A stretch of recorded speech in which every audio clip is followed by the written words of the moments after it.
Bakhmut. So this is the longest raging battle of the Ukraine war, well, up until now, and the Russians took the city, right? So they've been fighting for about 9 months, and I want to show you the hypocrisy of the mainstream media because, you know, whether you support Ukraine or you support Russia or you're non-aligned, you know, we should look at this objectively because the media were saying that Bakhmut is strategic, it's important, it has value, and now that the Russians have taken it, they suddenly flip the script and say, oh, well, it's a Pyrrhic victory. You know, it's like, even if the Russians took it, like, they're still denying that the Russians have the city, which is, you know, this is madness to me. It's like Germans in 1945, like, no. If we get the civilian defense, if you get the civil defense fighting, then we can still win, right? They had a name for it. I'm ashamed that I forgot it. It was something with Wolf. Anyway, it was a whole plan in Germany. Unfortunately, the name escapes me. Doesn't matter. Look at this denial. The level of denial is incredible. But first, here's the video, the victory video, okay, with Prigozhin. Let's listen to what he had to say. 20 мая 23 года, 20.05.2023. Сегодня пополудня в 12 часов полностью был взят Бахмут. Последний 20 мая 23 года. Right, so, you know, he's the head of the Wagner Group, PMC, which is basically a private mercenary corporation. I mean, that's kind of what it is, right? And I guess you could say the Kremlin outsourced, quote unquote, Bakhmut to them. You know, it's been an absolutely bloody battle. There's no question about it. And here you have Zelenskyy at the G7. He's with Biden and he's asked about it. And here's what he said. Mr. President, President Zelenskyy, is Bakhmut still in Ukraine's hands? The Russians say they've taken Bakhmut. I think no. But you have to understand that there is nothing. They destroyed everything. There are no buildings. It's a pity, it's tragedy, but for today, Bakhmut is only in our hearts. There is nothing on this place. So, just ground and a lot of dead Russians. But they came to us. So that our defenders in Bakhmut, they did strong work. And of course, we appreciate them for their great job. I mean, you can hear Zelenskyy himself. He's saying that Bakhmut is only in our hearts. The next day, he reverses. You know, he double backs and he reverses his position, and now he says this. Вони виконують дуже важливе завдання. Сьогодні вони знаходяться в Бахмуті. В яких точках ділитися не буду, але це говорить про те, що Бахмут не охоплений на сьогодні Російською Федерацією. Ніяких двох або трьох тлумачень цьому не може бути. So you heard that? He's saying that the Russians actually didn't take Bakhmut. Dude, which one is it? By the way, the name of the German resistance plan was just simply Werwolf, which is, you know, werewolf. And anyway, that I just wanted to tell you guys, it's a plan they had in order to resist whoever came first, and it was obviously the Russians. But that was the name of it, right? So here's the mainstream media. Let's take a look at how they were talking about this. This is from October 2022. This is France 24, and look at what they say here in the title. They say Russian forces intensify shelling of Ukraine's strategic eastern town of Bakhmut. Strategic eastern town. Not my words, it's France 24. Let's take a look at another thing. Here's BBC. Okay, this one is from last year, from September 2022. Okay, they say here, for now, Ukrainian troops are holding the Russians off at the eastern edge of this strategic city.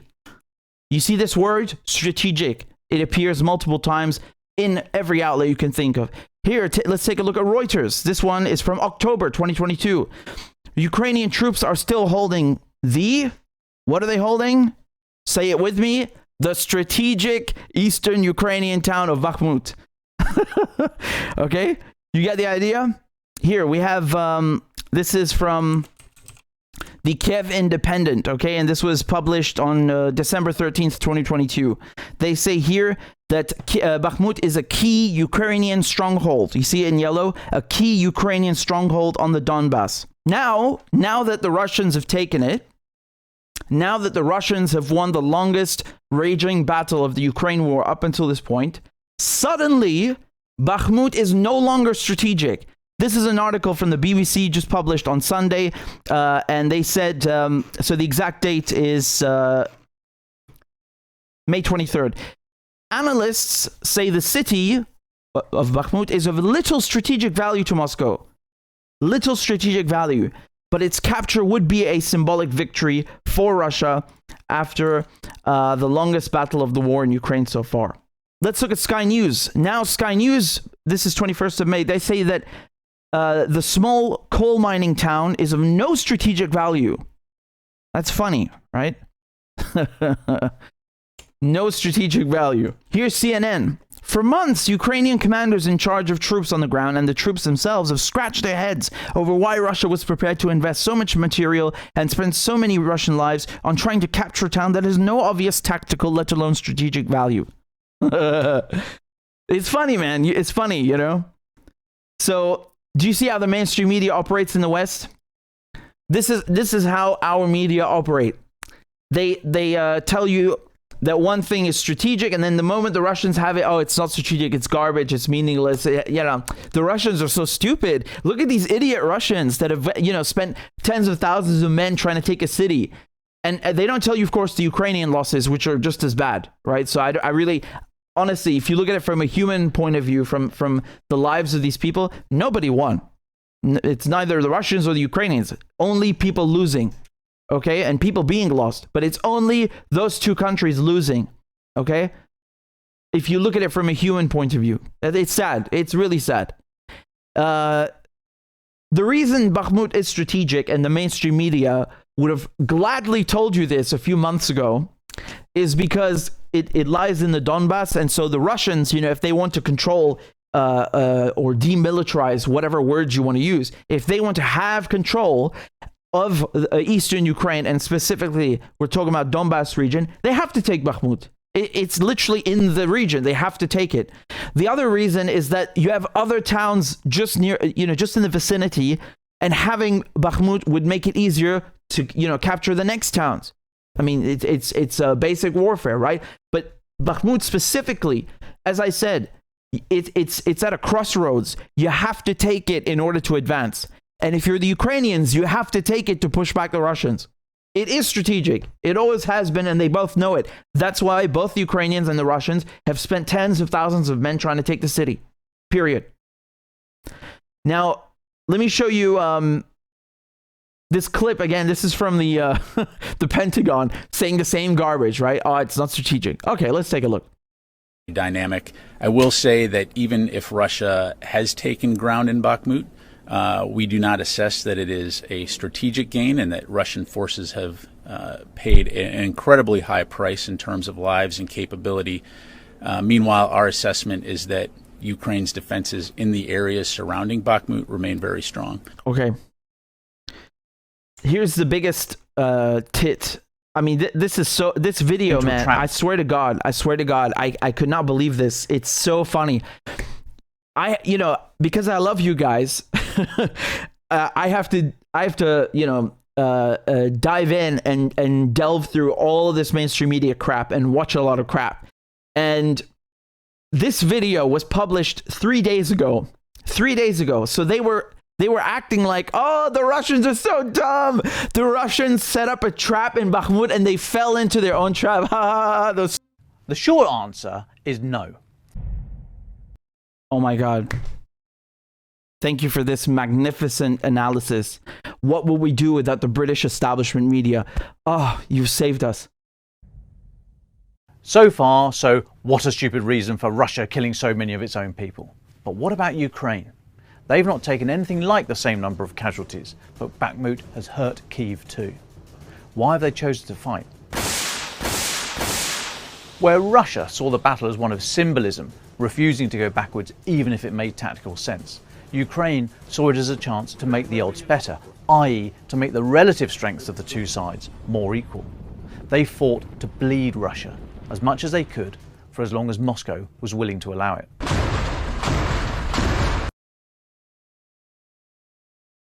You mean until they took the city? It's funny because they try to portray this as the Russians versus Ukraine. It's actually Russia versus 50 countries, right?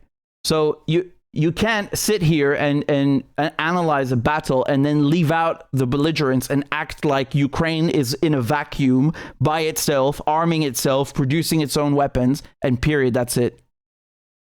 What do you mean? What do you mean, man? I'm not talking about the number of people lost, of lives lost. I'm talking about the casualties. I'm talking about, because he's talking about Ukraine trying to equal and level their strength. You're putting the wrong weights on the scale, man. It's Russia versus 50 countries within those 50 countries, NATO arming Ukraine. If you ask me, it's a humiliating defeat for NATO. How the fuck do you have 50 countries arming you and you still lose? I mean, this is incredible, right? Like the mental gymnastics they do.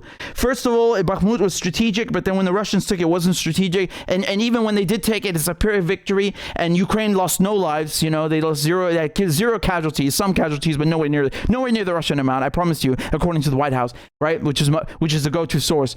And on top of it, they managed to bleed the Russians. They certainly have bled the Russians, and Russia's bled NATO. The thing is, though, that, in the West, it's about making money. So bleeding NATO is actually a good thing. If you're a stockholder, you have a nice portfolio, you run one of the companies in the military-industrial complex. Bakhmut is a fucking god. It's a godsend, man. 9 months of a battle, yes, please. Here, have these weapons. Keep buying my weapons. Here, thank you very much. Christ, man. They pretend to care about Ukraine. They don't care about anyone. They have no value of human beings or human life. They have no concept of humanity. For them, it's like a funny video. It's like let's make a funny video about the stupid Russians. Let's look at Prigozhin. So again, it's head of Wagner Group, and he says how many people they lost trying to take Bakhmut. Listen to this. 20-го мы его взяли. До 1 числа мы передаем позиции. И 1 числа, до 1 июня, да, и 1 числа, плюс-минус там до 10 дней, там погрешность, как обычно бывает, какие-то части, мы выходим из Артемовска, и дальше Артемовск становится ответственностью Министерства обороны. Мы не можем там находиться, потому что нам надо собраться в кучу. У меня большое количество новых людей. У нас сейчас в месяц идет, в некоторые месяца там 10 тысяч человек приходит, некоторые 7 тысяч человек приходят. Да, я их должен подготовить. Причем, если раньше у меня были супермены все, то этих надо подкачивать, заниматься физухой. Я не могу их просто выпустить с автоматами, 2 ноги, 2 руки, автомат, бронежилеты вперед. Я их должен обучить. За время ведения операции я выбрал 50 тысяч заключенных, из которых погибло около 20%. Их погибло ровно столько же, сколько и тех, кто пришел к нам по контракту. Без зон имеется в виду. Приблизительно еще 20% это те, кто ранены и имеют те ранения, которые не дают возможность там от 3 месяцев и более выполнять боевые задачи. И поэтому соотношение следующее. 50 тысяч бойцов ВСУ мы уничтожили. Ориентировочно, трудно подсчитать это точно, 50-70 тысяч имеют ранения, то есть 300-е, со стороны ВСУ. Почему? Потому что их эвакуация была всегда затруднена. Мы наступали, отрезали им тылы и так далее. That's horrific. This is really like World War I. I mean, it's like World War I. I mean, World War I, Battle of the Somme, you had like 10,000 men killed per day, right? So it's not a 1-to-1, but still, you understand my point. It's very similar to World War I in terms of how many people are being killed, how many are losing their lives, and also the trench warfare. I mean, this is a war that's being fought almost entirely on the ground with artillery, with men, with trenches, with assault rifles. It's purely a ground warfare. Now we can talk about F-16s. I mean, I did already for hours last time, but for the moment, the Russians rule the skies of Ukraine. And there's no dogfights happening or something like that. There's no air force to contend with. It's a purely ground-based warfare. Okay, and I think this is and remember, both what the Americans and the Ukrainians say and what the Russians say, you should always take with a pinch of salt, because they will try to deflate their losses and inflate their kills or wins. It's sad, but that's how they talk about it. For me, the most interesting thing is the mainstream media changing their language as soon as the Russians took it, and that's why you had this raid then into Belgorod, so not Belgrade, Belgorod inside Russian in the Russian oblast of Belgorod, and the Ukrainians. I don't care if you call them Free Russia Legion or whatever. It's the Ukrainians and NATO. They try to take attention away from this humiliating defeat in Bakhmut. I mean, honestly, it's not humiliating for Ukraine. I don't mean it like that. I mean that it's humiliating because the Americans pumped so much, weapons. It's 50 countries, right? So NATO is about 30 members, and they've been pumping all of these weapons and ammunition and ordnance and armaments into Ukraine, and they still lost. So you cannot remove that from the equation and pretend, when you're balancing an equation here, right? Like in chemistry, you can't just pretend NATO doesn't exist and the weapons from NATO don't exist. Yes, they count, they matter. The support from NATO is in the battlefield. It's there. So if you consider that the Russians, they have support from Iran, they have support from a few other countries, but mainly they make their own weapons. They're running against they're running a war against 50 other countries, then it's I think the Russians took more losses, but they still took the town. At the end of the day, obviously the war hasn't been won by either side. If you ask me, they're both losing because I look at that in terms of human life. No one's winning when everyone's being killed every day. Both sides are being killed every day. No one's winning. But the Bakhmut was certainly taken by the Russians, and they even while they're Prigozhin is like hoisting this flag, you still have mainstream media pretending that the town is under Ukrainian control. These people, I mean, they're lunatics. They're goddamn lunatics and liars. It's incredible. The level to which they are ready to obfuscate and lie to you and try to condition you and brainwash you. It's disgusting, man. There's nothing lower than Western mainstream media. It is the definition of state media, the most cursed thing ever, that we've ever had on earth, the most cursed thing to ever exist. Truly, it's propaganda on another level. They make Joseph Goebbels look like a fucking idiot. That's how bad they are. And effective at their jobs. Anyway, that's it about Bakhmut. We'll see how the rest of the war goes. I mean, this, it's kind of. I'll get to Lula in a second, but it's. I agree with what he said. I think, Zelenskyy is a big boy. He can go speak to him anytime. He can go speak to the African countries who are putting up a peace plan and proposing diplomacy. Asking for F-16s, it's not going to help. It's not going to help. And lying about how the war is going is also not going to help. It's kind of funny because there's this like stereotypical,